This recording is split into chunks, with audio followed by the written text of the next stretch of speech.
I don't understand it. Most golfers slice the ball, but the easiest shot to fix in golf is the slice. They just have to understand what to do. I'm PGA teaching professional Todd Cope, Director of Instruction for US Golf TV and the Sanford Power Golf Academy, and the vast majority of golfers are slicing it, and it is just not that difficult of a shot to fix. Today we're going to do that. We're going to talk about what is the slice. We're going to give you ways to fix it, and you are going to be done slicing the golf ball for the rest of your golfing career. And I'm here with my good friend Sam Vossler. Sam is the lead golf coach at the Sanford Power Golf Academy. He's one of our great instructors here. This guy has got a lot of information. We're talking about slice today.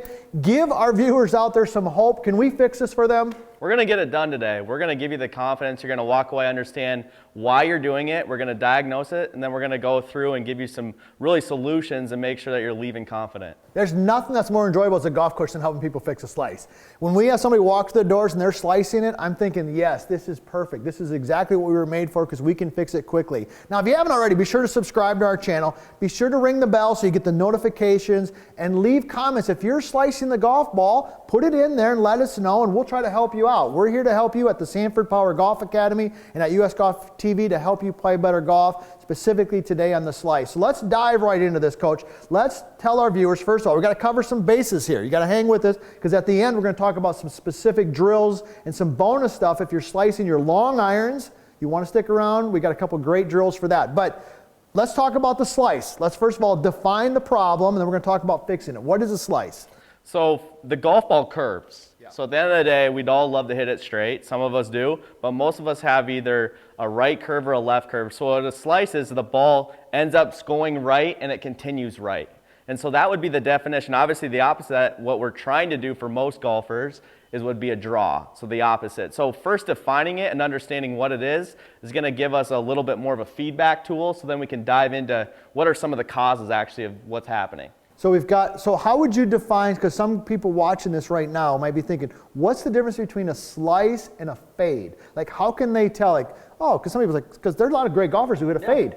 Yeah. I mean, some of the best of all time, they don't hit slice, but they hit a fade. How do they know the difference between a slice and a fade? So a slice would be a very severe fade, in my opinion. So a fade is controlled. So I would say anything that's going from kind of your target line over maybe anywhere to 5 to 7 yards. Anything that is more drastic than that, usually we see someone slicing, it's going to be 15 yards, but something that's really peeling off, kind of a visual of a banana or something like that, that kind of gives someone a good idea of what a slice is. When I would say if you're like when you're hitting your driver, we're going to talk about why do you slice your driver more than you do your irons. We're going to talk about that also. But like when you're hitting your driver, if you have to aim if you're a right-handed golfer, you got to aim way in the left rough. That's a slice. Yeah. If you're aiming down the left center of the fairway and the ball's falling to the center of the fairway, that's a fade. So I think it's basically has to pass the eye test. If it's moving big time, it's a slice. Also, one of the things I notice about a slice, Coach, sometimes we see is people, especially amateur golfers, when they slice it, it's almost like a low slice. I mean, so anytime you got a lot of curve to the ball, then you're talking more of a slice versus something that's controlled. All right, so let's talk a little bit about, that's actually what it is. All right, let's talk about a little bit of the science here. Okay, and we did an ebook on this, Science of the Slice, where we dove real deep on this. But I want you to give our viewers what's actually happening when they're slicing it. What's happening at the club and the ball at the contact.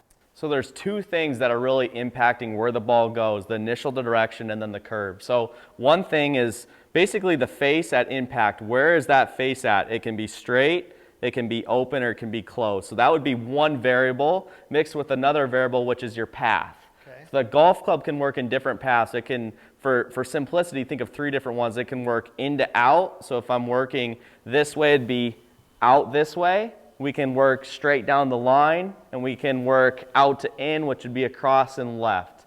So a lot of golfers that slice it tend to swing left, and those two variables together, Todd, are what are going to potentially make that ball curve more or less. And so that's kind of the science behind it, kind of the physics. What is kind of the most common thing you see? Someone that has a really big slice, what are kind of the combinations that you'd see? I think the first thing that we see is the coach was saying there, so when that ball does slice, what's happening is that the club face, for a right-handed golfer, the club face is getting pointed to the right of the direction or the path, or that's what's happening there, right? So typically what I see with a lot of amateur golfers is they get their path, or think of it like your swing direction. All right, we've done some really cool videos here at US Golf TV where we use like a hula hoop to kind of give you, it's more of just a visual, but think of like a hula hoop. If your hula hoop is really out and across and to the left for a right-handed golfer, that path, that swing direction is very strong to the left. If you get a club face that's even remotely close to square, you're going to be slicing it. So typically what I see is a lot of arm movement, the arms going out and across. We're going to talk a little bit about how we fix it later on. But let's also talk about, do you think that golfers also maybe could they be slicing the golf ball because the lie angle or their club or something is off on their club? Because I hear that claim a lot. Hey, come in here, get fit for clubs, we'll fix your game. Yeah, that's another variable that often gets overlooked. So at the end of the day, this golf club, depending on how you set it up, we're all different sizes. We should go get fit. That's really important. So the lie angle is, again, think about just the toe and the relationship to the heel here. If it works up this way, we're going to have a certain characteristic, and we're going to have this. So just a golf club coming in at a different tilt, that's another variable, just kind of in the science, just to understand that does really impact what a slice is. Yeah, and it shows to the value of getting a quality club fitting. Yeah. Because we strongly believe in that here at the Academy. When we have golfers and they're serious about their game, that you got to have the right equipment. And so what we want you to take away from this part of the discussion is, listen, I'm not a club fitter. I'm not claiming here to all right, there are qualified people out there who can do that for you, okay? But you got to understand that if the lie angle or the design of the way the club is built here per se is not accurate for your type of swing, it could exaggerate the slice. I'm not saying it's going to specifically cause it, but it could definitely exaggerate it. And so your fix might be just getting in and getting club fitting. So one thing that I see a lot is, so we have different variables, right? We have someone's setup, something before you even hit the ball. What's maybe some common mistakes or things that you see with a setup even before someone hits a golf ball? Yeah, so if you're this is great. So let's dive into some of the things that might be causing it a little bit. We'll talk a little bit about setup. We're going to get into some drills and some things too. And then don't let me forget, we got to talk about driver before we're done here, because I know a lot of you might be hitting your irons perfect, but you're slicing your driver. All right, so probably the most common thing that I see in the setup is that the trail arm for a right-handed golfer, that's my right arm, that gets too high. Okay, so typically, there's a variety of things in their setup, and I'm going to talk about that in some of the stuff here in a second on my drills here. But when they get set up, their right arm gets too high, their trail arm gets too high, they get their shoulders tilted a little bit this way. Because what happens is the first time they slice it, goes to the right. So instinctively, they're smart people. Like, okay, that's not working. Yeah. Ball's to the right, it's in the right bunker. What do? They start aiming more to the left. And they start getting their right side higher, they start aiming more left. And as Coach Sam was just teaching us here earlier, that moves their swing direction more left and almost exaggerates the problem. So you've got to find that neutral and get back to that particular spot. So how about for you in the setup? Is there anything, let's give them a tip. What would you say in terms of what's one thing they could look for in their setup? Yeah, I think a lot of times, not always the case, but the setup and potentially, like Todd said, maybe your shoulder's high, usually that's a direct response off of maybe the club face and that ball spinning. So like he said, you are trying to figure out how to hit that ball straight. You're a better athlete than you think. But I do think the setup, again, is always going to be something that you're trying to get it to move left. We're trying to figure out how to get this face closed, and that's in our brain the only way we know how. So with your setup, think about your shoulders. Again, a lot of people, their feet, they're going to tend to kind of open up, and anything that they can do to kind of get that ball moving left, they're just trying to figure it out. They're trying to think, what does this face got to do to hit this ball straight? Really good tip there. So all right, so let's talk a little bit about the driver. So if you have any other questions on your setup and what might be causing you to slice it based on your setup, put those in the comments there. We'll do our best to answer those. So let's talk about, all right, so we know what a slice is. We know some of the science behind it. If you want more information about the science of the slice, we did actually a full ebook on this. We give it to you for free. Okay, you can get it for free. We'll show you how to do that. And then a little bit about some common things. So let's dive into some of the things that we see. Let's talk about the driver first of all, because I know a lot of the people want to know about the driver. Why do people slice their driver more than their irons?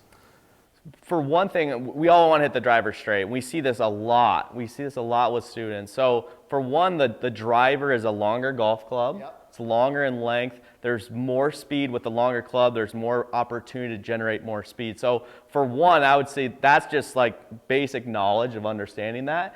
But the tendency also that we see is you hit a lot of shots with your irons, even if you're practicing and your setup and your ball position you tend to get to the driver, and a lot of golfers we see don't change their setup, Todd, for a driver. And so setup alone, going from iron to driver, is very, very important. I think if you want to talk through a few of those things, few key points. Yeah, so when we're hitting the driver, so a couple of things that Coach said there. We don't have a driver with us right now, but we can demonstrate with the iron. You'll get the idea. When you're hitting a driver, in an optimal situation, you want to hit slightly up on the ball. Okay, we know that because when we hit up on the ball, that increases our launch and decreases our spin, all right? So that's one of the things. Now, and I don't want to dive too deep in here because we've done videos on this really in depth already, and they're out there. You can find them at our US Golf TV channel here. But basically, here's what you need to understand is when you start hitting up on the golf ball, the club starts, for a right-handed golfer, the club starts traveling to the left, right? Yes. Okay, all things being equal, right? So, and when the club starts traveling left, as Coach Sam was teaching us earlier, doesn't guarantee you're going to slice, but it makes slicing easier, for lack of a better word. All right, so just what you need to understand with your driver is Coach Sam told you it's longer, has less loft, and also to hit it the way you want to, those things make slicing easier, if there's such a way of saying it, right? So how do we counteract that in our setup? This is something that Sam and I believe really strongly in our setup. And so we're going to talk a little bit about that. Let's get into some drills here that we can do for that. So first of all, in your setup, what you're going to do with your driver is you're going to actually feel like, I'll go ahead and demonstrate from face on. The first tip I want to give you here is you're going to make sure that you've got definitely your lead hip, which is my left hip, is more over my lead foot. Okay, now one of the reasons we like that is because, as Coach Sam was saying earlier, when I take my hips and I bump them a little bit this way initially, okay, that makes it much easier for me to take my upper body and tilt it back a little bit. In the reverse, if I was this way, okay, my upper body's got to counterbalance that, so it's going to sit this way. What do you think, Coach? Can I hit a draw from here? Doesn't look like it. It seems like it's really important to have the lower body to kind of set up the upper body. Is that what you're kind of getting at? Yeah, 100%. And I think that's where, if you look closely at a lot of golfers, you'll see, especially with their driver, because they know they want to hit up on it, they're bumped a little bit, okay, lead hip over lead foot, all right, then they're taking their upper body and they're tilting it back. So a simple way to do that is just take your club. I've got my iron here. Remind you now we're talking about the driver, kind of mimic down the center of my spine, and they just tilt it a little this way. And notice how the club kind of hits me in the lead leg. That's about the right amount of tilt, okay? And then the last tip I would give you is to make sure that your lead arm is higher than your trail arm. So from down the line, my lead arm right here is definitely a little higher than my trail arm. So the combination of the three, I'm bumping my hip a little bit, I'm taking my upper body and tilting it slightly, and then I've got my lead arm a little bit higher. Now I'm in a position, those three things are going to promote a draw. And hopefully those three things will offset some of the other things, the length of the club, not much loft, okay, and hitting up on it, and hopefully the two kind of, in essence, marry each other and match them out. So that's the setup, but let's talk about the takeaway. Coach, jump right in here. Give us some tips on the takeaway. So first off, those are things that we can control before we even hit the golf ball, right? The setup, that's huge. If you can set yourself up for success. The other thing we're going to talk about, is very, very important, is squaring up this club face. And it relates a lot to the grip, so that at the end of the day, we'll talk about that. But we're going to work on a takeaway drill. So I'm actually going to put on a golf glove here. Okay, so it's a FootJoy glove. Hopefully you got a glove or some sort, and it has a logo on it. So this is a FootJoy logo, and I'm going to show you face on first what we're going to work on. So the takeaway, again, is a position that we come from address, static, and we're going to take it till this club is about parallel to the ground. Now there's certain keys that we want to make sure are happening within this certain motion. Obviously I stopped at a position, but I'm also thinking of it as a motion. So the first thing that I want you to feel, instead of maybe trying to work so much on a position, is we're going to start it off of our left hip. So we're going to put the grip here, and I'm going to work this club back and kind of work in my arm. So I'm going to stop right over my right thigh. And when I do this, what I'm going to think about is with this logo, so if you have a logo on your glove, as you bring this club back, you're going to feel like the logo is pointing down at the golf ball. So if you do this, again, it's going to be a motion drill off your left side, and before you get to this thigh, you're going to feel like maybe your knuckles or maybe that logo is pointing down at the golf ball. And as you can see, that really orientates my face in a way that it matches my spine angle. So think about it just from here to about here. This handle should not be going past your leg because this is just the takeaway. Those knuckles, again, are going to feel like they're kind of pointing down. Now, this is going to depend. You might have a different grip.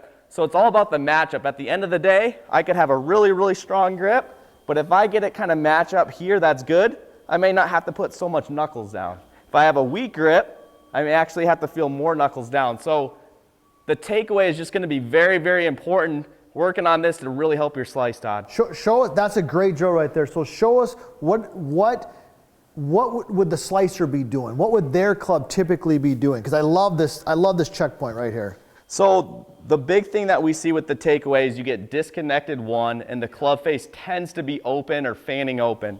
So what we mean by disconnected is my body is turning and rotating. This club is usually working in the opposite way, which would be away from me. So my arms are working this way, while my body's trying to turn this way. And that would be number one. So the first thing is seeing this club work this way while I'm turning. The second thing would be this face would kind of roll open. So think about my hand here. If I put the club here, I roll it open. That face now is pointing up to the sky. So that drill, again, working on the motion, staying connected. You can see this handle's kind of curving in. And then I'm going to feel like the logo is pointing down at the golf ball so I can get this club face in a good position. Okay, I got one other question for you here. Then I'm going to give you a drill that we can do to kind of tie this together. And then we're going to talk about what about if we're slicing our long irons. Coach has got some really good ideas on that. So earlier in our conversation, you remember we talked about the swing direction or the path, and we talked about the club face. In your opinion, as somebody who coaches every day for a living, when a regular amateur golfer walks in here and they're slicing it, do you find if you get their club face correct, that takes care of a lot of the problem?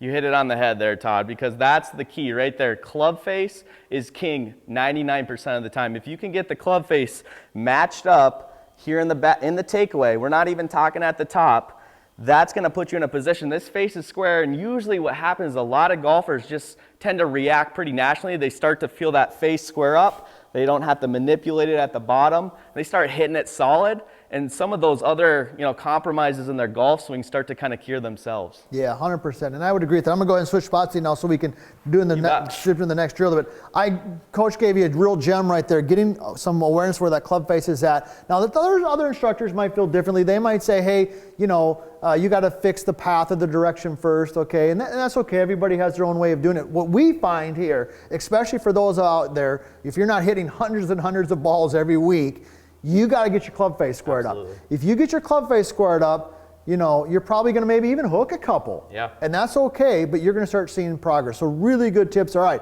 So I'm going to show you one other tip we can do on the driving range to help us with our slicing. And then Coach Sam's going to talk about what about our long irons? What's unique about long irons? So this drill right here, this is one we've had for a long time. We call it the TV drill. And if you've watched some other stuff, you might have seen it already because this is a fantastic one. So let me go ahead and demonstrate it. We're going to talk about, once again, I like to do this drill with like a 7-iron. Okay. Oddly enough, this is one of the very few drills that at times we have people do with the driver. Sure. All right, so if you like to bash drivers, this is for you. But we're talking about this part of the club right here is what we call the butt end of the club. All right, this is going to be the reference point. And it's going to have a second reference point. I'm going to go ahead and just take this bucket right here, and I'm just going to set it to the side right there like so. So it could be a golf tee, it could be your golf bag, any object. Notice where it's positioned. It's just a little bit towards the right and away from me a little bit here. Now, what you're going to do is when you finish your swing, okay, 3/4 length swing, I want you to feel like the butt end of the club is pointed over here at the bucket. Okay, so if there was a line that went from the butt end of the club, right, like Coach is demonstrating there, thanks Coach, it would point right there at that bucket. Okay, so I'm gonna go ahead and hit a shot, and I'm gonna hold my finish. Okay, so now that butt end of the club is pointed right over there at the bucket. Now, if you're slicing the ball, you're probably, as Coach was telling you earlier too, you're probably swinging it a little bit to the left this way. So this drill will help you learn to release the club and kind of ties in to what we were talking earlier about that club face awareness. This is helping you understand how you actually release the club. And I'm just a firm believer that people don't go from slicing to straight. They go from slicing to hooking to straight. Your eye has got to see that ball turn over and hook a little bit before you start changing your aim and all that stuff. So anything to add to that, or should we dive into this last bonus tip here? Yeah, I think so again, when he has his handle or the butt end of the grip pointing out that way, essentially the path is working more out. So if you're listening earlier, kind of the physics behind it, we know the club face is important, but then also the path is really gonna affect the curve. Yeah, that's a good point. I hadn't even thought about that because I was thinking more club face rotation there. But you're right. If I get that point over there, the path has got to be coming more from the inside. That was a better drill than I even knew. Thank you for telling me that. No, this is a great drill. All right, so what about long irons? All right, dive right in. You got a great idea here for the long irons. So long irons, I know a lot of people struggle with long irons. I think the first thing is, there's such great technology these days that if you can get hybrids, if you have lower club head speed and you struggle to get the ball up in there with your long irons, go to hybrids. Hybrids are a great option. So I know that my dad actually just had that done. He's 65 and he's playing the best golf he's ever played. So he's starting to have a little more fun. So I think, again, technology is starting to allow us game improvement clubs. They're just easier to hit with the hybrids. Yeah, I mean, tour pros. I mean, you get the best players in the world. I mean, I got a hybrid in my bag, and not that I'm the best player in the world, but I mean, the tour pros you watch on TV, they got hybrids. So great advice. Why fight it? Buy a hybrid. The last thing, so as we get farther down, just like the driver, it's longer. The key would be maybe to choke down a little bit on it.